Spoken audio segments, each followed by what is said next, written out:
أعوذ بالله السميع العليم من الشيطان اللعين الرجيم. بسم الله الرحمن الرحيم. الحمد لله رب العالمين والصلاة والسلام على سيد الأنبياء والمرسلين سيدنا ونبينا وشفيع المذنبين أبي القاسم محمد. اللهم صل على محمد وآل محمد وعلى أهل بيته الطيبين الطاهرين المعصومين المظلومين. أما بعد فقد قال الله تبارك وتعالى في كتابه المبين وهو أصدق الصادقين وقوله الحق. بسم الله الرحمن الرحيم. رب اشرح لي صدري ويسر لي أمري واحلل عقدة من لساني يفقهوا قولي. بسم الله الرحمن الرحيم. يا أيها الناس إنا خلقناكم من ذكر وأنثى وجعلناكم شعوبا وقبائل لتعارفوا إن أكرمكم عند الله أتقاكم. عزیزان محترم، سورہ حجرات کی 13ویں آیت، جس میں خداوند عالم اپنے ارادے اور اپنی مرضی کو ظاہر کر رہا ہے کہ ہم نے تم کو ایک مرد اور ایک عورت سے پیدا کیا اور اس کے بعد شعبوں اور قبیلوں میں تقسیم کیا تاکہ تمہارا تعارف ہو سکے، اور اللہ کے نزدیک مکرم وہ ہے جو جتنا صاحب تقوی ہے. خداوند عالم نے مختلف مخلوقات کو دنیا میں بھیجا. خداوند عالم نے انسان کو اس دنیا میں بھیجا. انسان کے علاوہ دنیا میں کسی نے بھی اپنے اندر سپیریورٹی کمپلیکس کو پیدا نہیں ہونے دیا. کوئی جانور کبھی اپنے عظیم ہونے کی اور اپنے بلند ہونے کا دعویٰ نہیں کرتا. کسی درخت نے کبھی نہیں کہا میں فلاں سے زیادہ ہوں اور فلاں مجھ سے کم ہے. کبھی کسی چڑیا نے، کسی پرندے نے، کسی چیز نے یہ دعویٰ نہیں کیا. دو ہی شخصیتیں نظر آتی ہیں جو اس قسم کے دعوے کرتی ہیں، یا یہ کہوں کہ کسی ایک شخصیت کا پرتو نظر آتا ہے، جھلک نظر آتی ہے انسان میں جب وہ یہ دعویٰ کرتا ہے. ایک وہ فرشتہ تھا جس نے یہ دعویٰ کیا تھا کہ میں جناب آدم کا سجدہ کرنے کے لیے جب کہا گیا تو اس فرشتے نے، جس کو اب ہم شیطان کے نام سے یاد رکھتے ہیں، یہ دعویٰ کیا کہ میں سپیریئر ہوں. اس کا مطلب جہاں سپیریورٹی کی بات آ جائے، جو انسان اپنے آپ کو سپیریئر سمجھنے لگے، اس کا مطلب اس کے اندر شیطان کی جھلک نظر آنے لگتی ہے. اور خداوند عالم غرور کو اور سپیریورٹی کمپلیکس کو پسند نہیں فرماتا. اس نے جب انسان کو خلق کیا تو کسی بھی انسان کو کسی دوسرے انسان پر افضلیت نہیں دی، بلند نہیں کیا. نہ کسی کالے کو کسی گورے پر، نہ کسی گورے کو کسی کالے پر، نہ عرب کو عجم پر، نہ عورت کو مرد پر، نہ مرد کو عورت پر. بلکہ اللہ نے جب ہم کو خلق کیا، یہ دنیا کا دستور ہے کہ وہ یہ سمجھتی ہے کہ مرد افضل ہے یا عورت یہ کہتی ہے کہ ہم بہتر ہیں. اللہ کی نگاہ میں صرف ایک پیرامیٹر ہے، اور وہ یہ ہے کہ جس نے اللہ کا کے لیے تقوی اختیار کیا، اپنے آپ کو پائس بنایا، اوبیڈینٹ رہا، وہ اللہ کی نگاہ میں بلند ہے. یہاں تک کہ ہم اپنے نظام میں، اپنے دنیا کے نظام میں بھی یہ دیکھتے ہیں کہ والدین کے پرسپیکٹو سے اگر ہم بات کریں کہ والدین بھی اس اولاد کو پسند کرتے ہیں جو اوبیڈینٹ ہو، جو فرما بردار ہو، جو سیکریفائس کرنے والی ہو، جو سمجھدار ہو. تو یہ انسان میں بھی یہ فطرت پائی جاتی ہے. خدا میں فطرت نہیں ہوتی لیکن انسان میں فطرت پائی جاتی ہے کہ وہ ایسے اولاد کی طرف جھکاؤ زیادہ رکھتا ہے بنسبت اس کے کہ جو اولاد نافرمان ہوتی ہے اور بات نہیں مانتی. محبت ماں باپ ہر حالت میں کریں گے، لیکن وہ اولاد جو فرما بردار ہو، اوبیڈینٹ ہو، اس سے زیادہ محبت رکھیں گے. کربلا کے میدان میں اگر ہم نظر دوڑائیں تو ایسی کئی بیٹیاں ہمیں نظر آتی ہیں، جس میں سے آج 2 کا تذکرہ مجھے کرنا ہے، بلکہ 3 کا تذکرہ مجھے کرنا ہے. ایک امام حسین کی بڑی بیٹی جناب فاطمہ کبریٰ، اس کے بعد جناب فاطمہ صغریٰ، اور سب سے چھوٹی بیٹی جناب سکینہ. ان تینوں بیٹیوں نے مل کر کربلا میں ایسا رول پلے کیا ہے کہ ہر بیٹی کے لیے قیامت تک کے لیے مثال بن گئیں. آپ اگر ہم اس کو سیکشنز میں بانٹیں، ڈفرینٹ کیٹیگرائز کریں، سب سے پہلے درجے پہ اگر ہم اوبیڈینس کو رکھیں، کیونکہ ہم ابھی اوبیڈینس کی بات کر رہے ہیں تو پہلے اس کو ڈسکس کر لیتے، پھر ہم آگے بڑھیں گے کہ جب امام حسین مدینے سے روانہ ہوئے اور مکے کا سفر اختیار کیا، آپ جانتے تھے یقیناً کہ مکے کے بعد آپ کو کربلا کا سفر کرنا ہے، علم غیب آپ کے پاس موجود ہے، تو آپ نے جناب فاطمہ صغریٰ کو اپنے ساتھ نہیں لیا۔ اب ظاہر ہے کہ جب پورا خاندان جا رہا ہے، پورا گھر جا رہا ہے، جناب فاطمہ صغریٰ بہت بے قرار ہوئی، بہت جانا چاہا، لیکن امام حسین کے کچھ ریزنز تھے جس کی وجہ سے آپ نہیں لے جانا چاہتے تھے۔ پہلا تو یہ کہ آپ بہت بیمار تھیں اور ابھی بیماری سے اٹھی تھی، تو جیسے اس کے بعد بھی انسان کمزور ہوتا ہے اور ابھی پوری طرح سے صحت مند نہیں ہوا ہوتا ہے، تو امام حسین ایک تو یہ ریزن تھا کہ نہیں لے جانا چاہتے تھے، اور دوسرا یہ کہ جناب فاطمہ صغریٰ جو ہے بے انتہا جناب فاطمہ زہرا سے مشابہت رکھتی تھی، یعنی ان سے ریزمبل کرتی تھی، جیسے جناب علی اکبر جو ہے رسول خدا سے ریزمبل کرتے تھے۔ تو بے انتہا امام حسین جانتے تھے کہ کربلا کے حالات کیا ہوں گے، ان شہید ہوں گے اور کس طریقے سے بعد میں خواتین کے ساتھ سلوک کیا جائے گا۔ آپ نہیں چاہتے تھے کہ جس ماں کا جنازہ پردہ شب کی تاریکی میں نکلا ہے، اس سے ریزمبل کرنے والی ان کی بیٹی کو دنیا کے سامنے لایا جائے اور ان کی شہزادی کی بے پردگی ہو۔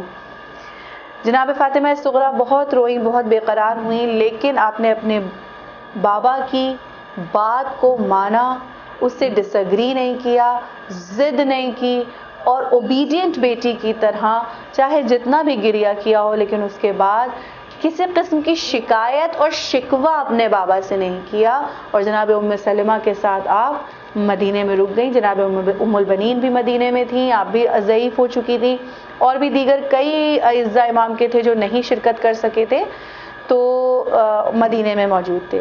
اس کے بعد کربلا میں جانے والی جو بیٹیاں تھیں آپ کی، جناب فاطمہ کبریٰ اور جناب سکینہ، اگر آپ یہ دیکھیں تو انہوں نے بھی اپنے اوبیڈینس کا مظاہرہ کیا کہ اگر امام حسین چاہتے تھے کہ قربانی کے لیے آپ چلیں تو آپ بھی امام حسین کے ساتھ چلنے کو راضی ہوئیں، اور اتنی شدید قربانیاں، بالخصوص جناب سکینہ کی ذات کو اگر دیکھیں کہ آپ 4 برس کا سن تھا آپ کا، کچھ روایات میں 5 برس بتایا جاتا ہے، لیکن آپ 5 بھی مان کے چلیں، 5 نہیں 6 مان کے چلے آدمی، لیکن اتنی چھوٹی بچی کے لیے اس قسم کی تکلیف اور اذیتوں کو برداشت کرنا آپ تصور کی نگاہ شرط ہے۔ لیکن اسی سے دوسری چیز، ہم دوسرا اگر پہلو دیکھیں اوبیڈینس کے بعد اسی سے جڑا ہوا، تکلیفیں اٹھائیں لیکن اتنی پیشنس کا مظاہرہ کیا آپ نے، اتنے پیشنس کا مظاہرہ کہ آپ جو یہ بچوں نے اپنی پیاس کا اظہار کیا، وہ اس لیے بھی ایک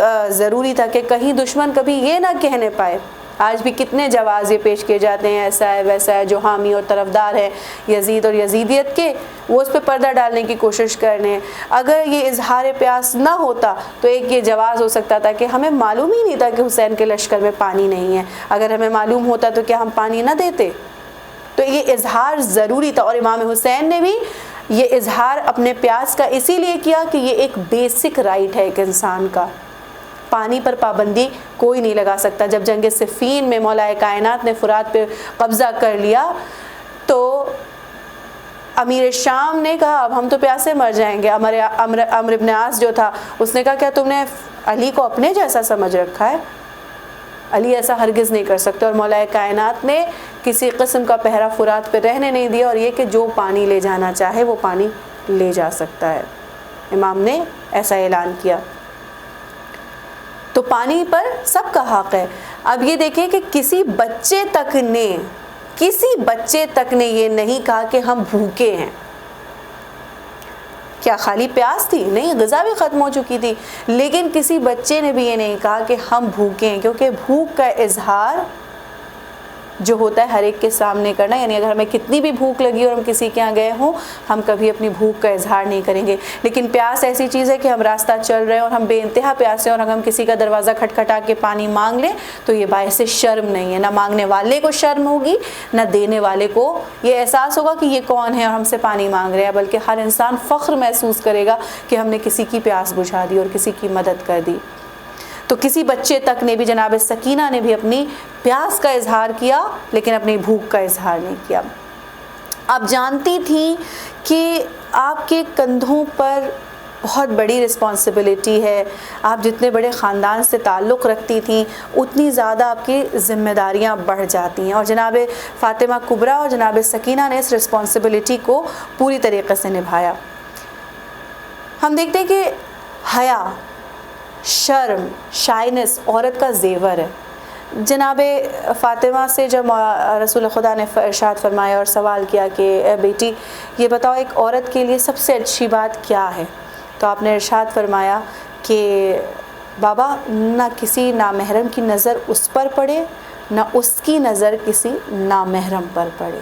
یعنی یہ ایک ہیلدی سوسائٹی بنانے کے لیے، عورت کو آبجیکٹیفائی ہونے سے بچانے کے لیے، ایز اے آبجیکٹ وہ ٹریٹ نہ کی جا سکے۔ ظاہر سی بات ہے ہمیں اپنے اوپر اختیار ہے کہ ہم دیکھیں یا نہیں دیکھیں، ہماری نگاہیں اوپر ہیں یا نہیں ہیں، یہ ہمارے اختیار میں، لیکن دوسرے کا اختیار ہمارے ہاتھ میں نہیں ہے۔ ہم نہیں یہ طے کر سکتے کہ ہم سامنے والے کو بھی روکیں کہ اس کی نگاہیں نیچی رہیں۔ تو اب ہم کیا کر سکتے ہیں اپنی عفت، اپنی عزت کی حفاظت کے لیے، کہ اس حجاب اسلامی کا استعمال کریں، جس کا مظاہرہ کربلا میں ہماری شہزادی جناب سکینہ اور جناب فاطمہ کبریٰ اور اس کے علاوہ تمام لیڈیز نے جو وہاں موجود تھیں یہ کیا۔ جناب سکینہ اس معاملے میں انفرادیت رکھتی ہیں، یعنی ان کے اندر یہ پایا جاتا ہے، ڈفرنس پایا جاتا ہے کہ باقی جتنی خواتین تھیں وہ بڑی تھیں اور فلسفہ حجاب سے واقف تھیں، کیا فلسفی ہے حجاب کی وہ جانتی تھی، لیکن ایک 4 سال کی بچی سے یہ توقع رکھنا، یہ ایکسپیکٹ کرنا کہ وہ حجاب کی فلسفی سمجھے، حجاب کرے اور اس کو وہ امپورٹنس دے، یہ بہت بڑی بات ہے۔ آپ دیکھیں ہمارے یہاں 4 سال کی بچیاں، ان کو اپنی گڑیوں سے اور اپنے کھیلوں سے مہلت نہیں ملتی کہ اتنی فلسفیانہ اور اتنی فلسافیکل باتوں کے بارے میں سوچ سکیں جیسے کربلا میں جناب سکینہ سوچ رہی ہیں اور کر رہی ہیں۔ جب یزید کے دربار میں جناب سکینہ کو پیش کیا گیا تھا تو یزید نے یہی تو سوال کیا تھا کہ تم اپنا ایک ہاتھ اپنے گلے پر اور ایک ہاتھ اپنے چہرے پر کیوں رکھے ہوئے ہو؟ تو آپ نے ارشاد فرمایا کہ میری پھوپھیوں کے بال بڑے ہیں، انہوں نے اپنے چہرے کا پردہ اپنے بالوں سے کر لیا، لیکن میری عمر کم ہے اس لیے میرے بال چھوٹے چھوٹے، وہ میرے چہرے کا حجاب نہیں کر پا رہے ہیں۔ چہرے کا حجاب اس لیے کیونکہ چادریں چھین لی گئیں، اب اختیار میں نہیں کہ بالوں کو چھپا سکے، تو جو اختیار میں ہے اتنا کرنے کی کوشش کی جا رہی ہے، جتنا کنٹرول میں ہے، جتنا ہماری ابیلٹی ہے، to the best of their abilities انہوں نے کوشش کی کہ یہ کام کریں۔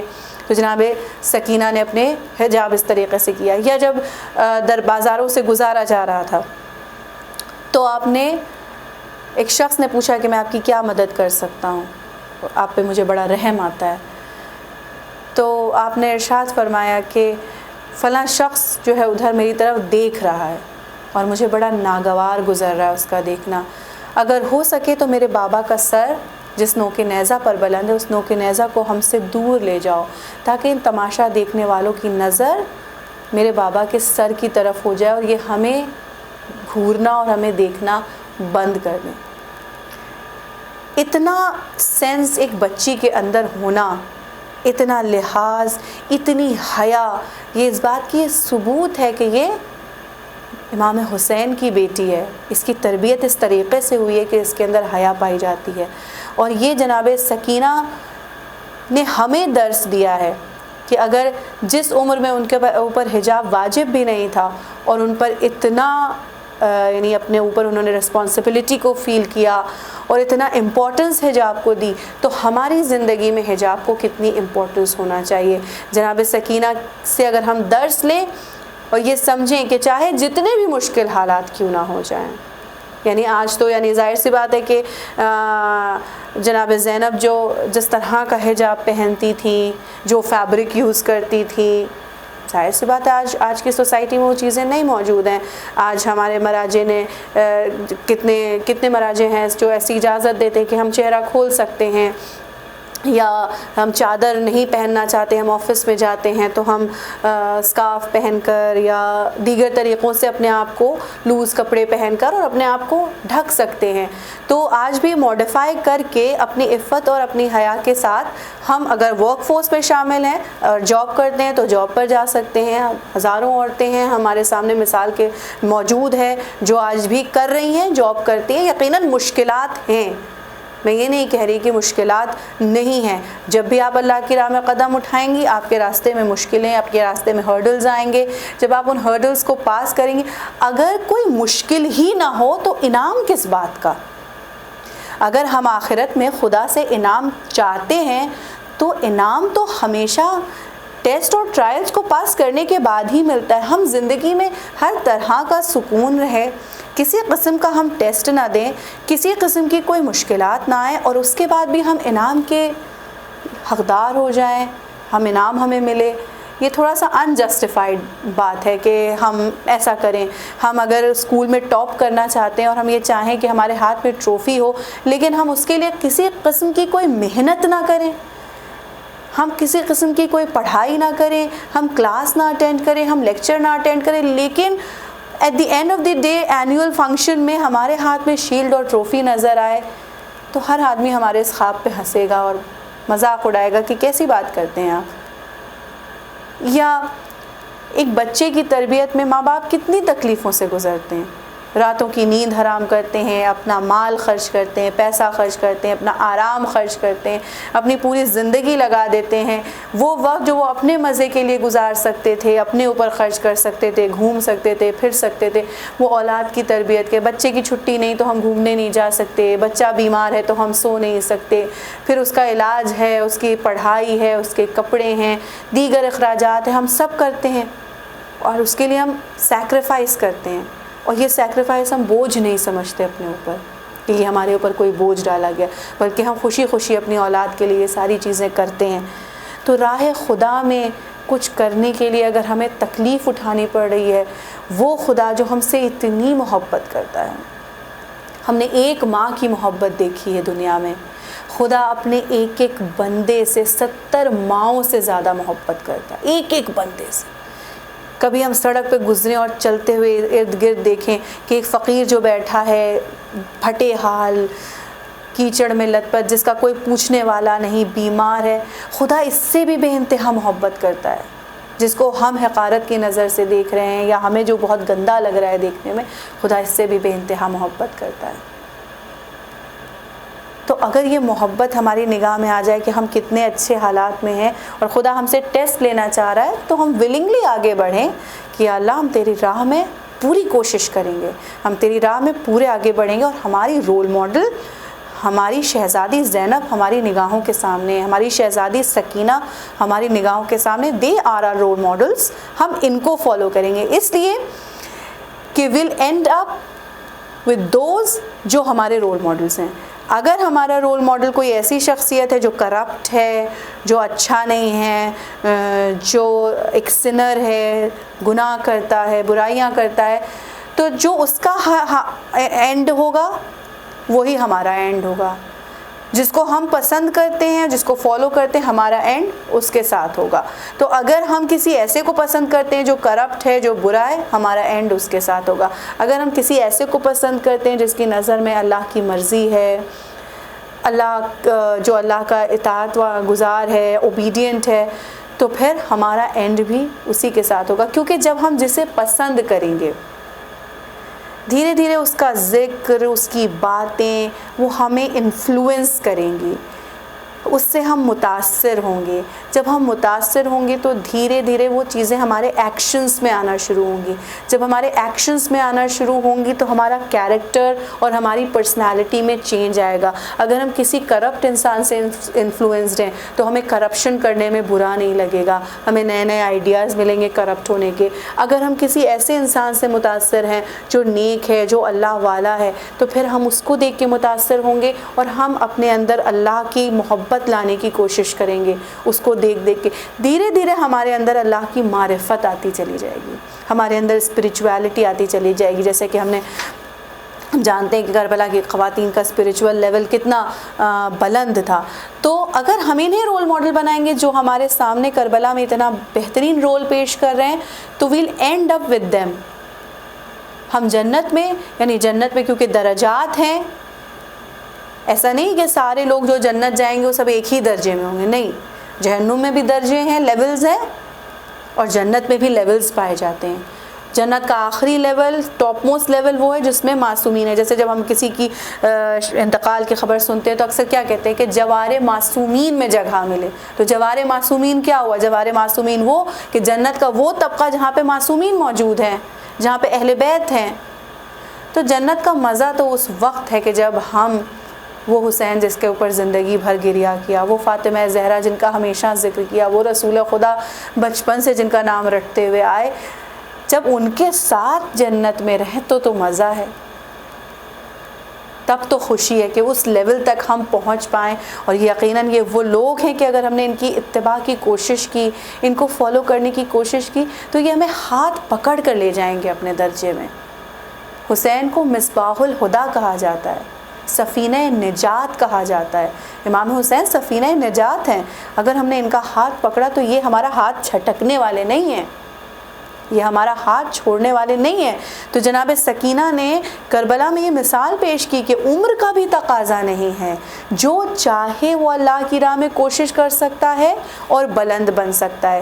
جناب سکینہ نے اور جناب فاطمہ کبریٰ نے بالخصوص کربلا کے میدان میں صبر کا مظاہرہ جناب فاطمہ صغریٰ نے بھی کیا کہ باپ کی اطاعت کرتے ہوئے مدینے میں رک گئی.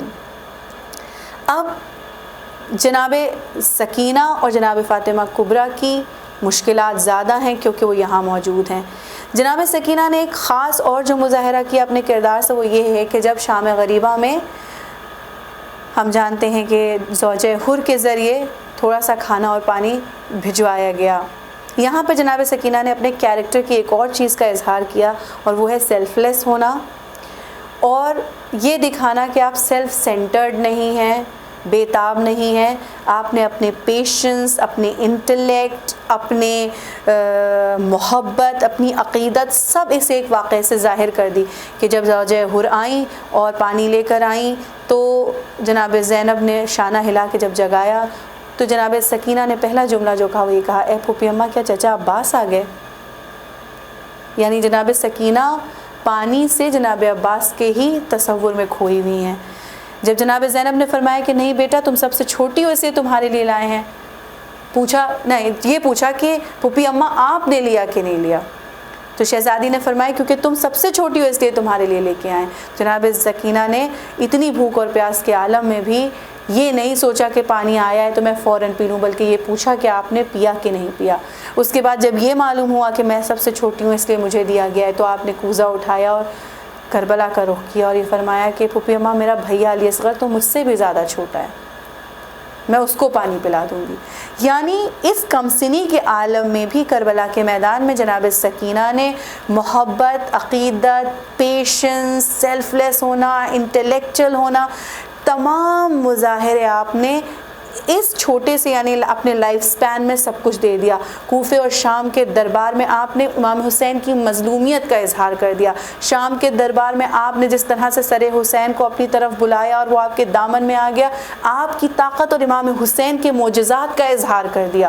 اور اس کے بعد اپنے گریے سے یزید کے ظلم کا اظہار کر دیا. یزید اب یہ نہیں کہہ سکتا کہ میں ظالم نہیں ہوں, لیکن آپ کے گریے نے یہ ظاہر کر دیا, آپ کی بے قراری نے اس کے ظلم کو بے نقاب کر دیا. یعنی جناب سکینہ نے اپنے کردار سے امام حسین کی مظلومیت کو اجاگر کر دیا.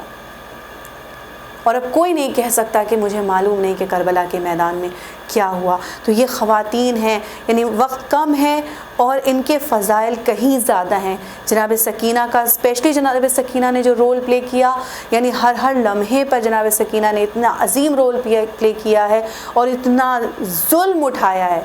خاص طور سے آپ کو ٹارگٹ کیا گیا کیونکہ آپ جناب امام حسین کی چہیتی بیٹی تھی, اور امام حسین کو اذیت دینے کے لیے اور ان کو بعد شہادت بھی تکلیف دینے کے لیے جناب سکینہ کو اسپیشلی ٹارگٹ کیا گیا, اور آپ کو بہت اذیتیں اور آپ کو بہت تکلیفیں دی گئیں کہ آپ قیدخانہ شام میں آپ کی شہادت ہو گئی اور آپ مدینے واپس نہیں جا سکیں. اور تاریخ یہ بتاتی ہے کربلا کی کہ وہ گناہگار جس کی وجہ سے کربلا میں التش کی صدائیں بلند تھیں. ہم جانتے ہیں کہ حر کے دستے کو امام حسین نے پانی پلایا تھا. ان آوازوں نے التش کی آوازوں نے اور اس بیکس بچی کی آواز نے کربلا کے میدان میں جو آج بھی لوگوں کے دلوں کو ہلاتی ہے، کربلا کے میدان میں بھی دلوں کو ہلا دیا کہ حر مجبور ہو کر جب اسے احساس ہوا کہ اس سے کتنی بڑی خطا ہو گئی ہے، کتنی بڑی غلطی ہو گئی ہے کہ وہ اب شرمندہ ہے. اب اسے ایک طرف جنت دکھائی دے رہی ہے، ایک جہنم دکھائی دے رہا ہے. آخر میں اس نے یہ طے کیا، اس کو سمجھ میں آ گیا کہ میں غلط راستے پر ہوں. ایک مرتبہ اس نے اپنے گھوڑے پر سوار ہوا اور اپنے بیٹے سے مخاطب ہوئے جناب حر، اور یہ فرماتے ہیں کہ اے میرے لال، وہ دیکھو جنت کا شہزادہ کھڑا ہوا ہے، میں جا رہا ہوں اس کی طرف، اگر تمہیں بھی آنا ہے تو میرے پیچھے پیچھے آ جاؤ.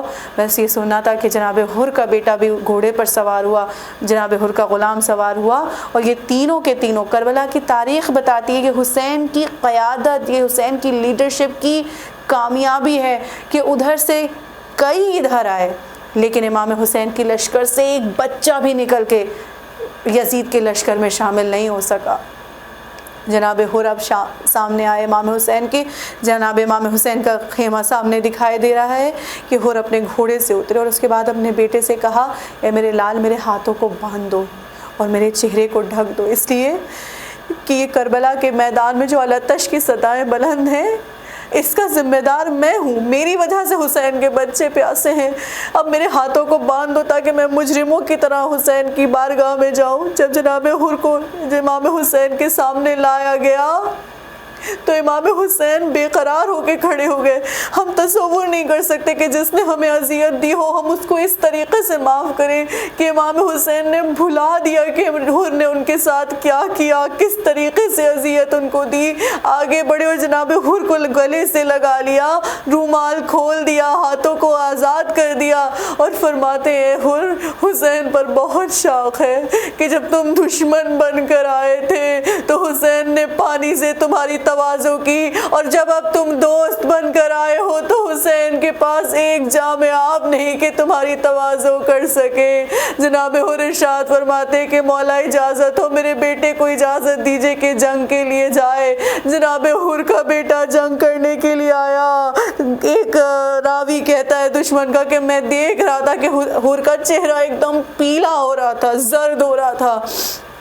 حر کو اس وقت بھی ڈر لگا ہوا تھا کہیں ایسا نہ ہو کہ اتنی بڑی فوج دیکھ کے، اتنا بڑا لشکر دیکھ کے میرا بیٹا ڈر جائے اور ڈر کے واپس دشمنوں میں شامل ہو جائے. لیکن جیسے ہی بیٹا زخمی ہو کر گرا اور اس کے قتل ہونے کی خبر ملی، حر کے چہرے پر سرخی دوڑ گئی کہ میرا بیٹا جہنم سے بچ گیا، میرا بیٹا آزاد ہو گیا. لیکن باپ کا دل تھا، برداشت نہیں کر سکا. جناب حر نے اٹھنا چاہا تو امام حسین نے سینے پر ہاتھ رکھا.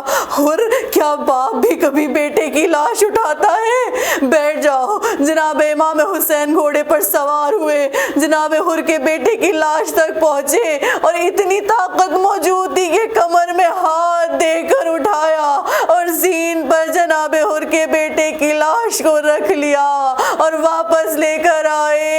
اس کے بعد جناب حر نے اجازت لی، گئے، بہت جنگ کی، بہت سخت جنگ کی، لیکن آخر میں گرے گھوڑے سے، زینے فرس سے زمین پر آئے. آواز دی، آقا غلام کی خبر لیجئے. امام حسین حر کی لاش کے اوپر آئے، ایک مرتبہ خاک کو صاف کیا اور ایک جملہ ارشاد فرمایا، اے حر، تمہاری ماں نے تمہارا نام حر بالکل صحیح رکھا تھا. تو دنیا میں بھی آزاد ہے اور آخرت میں بھی آزاد ہے. الا لعنت اللہ علی القوم الظالمین وسیعلم الذین ظلموا ای منقلب ینقلبون.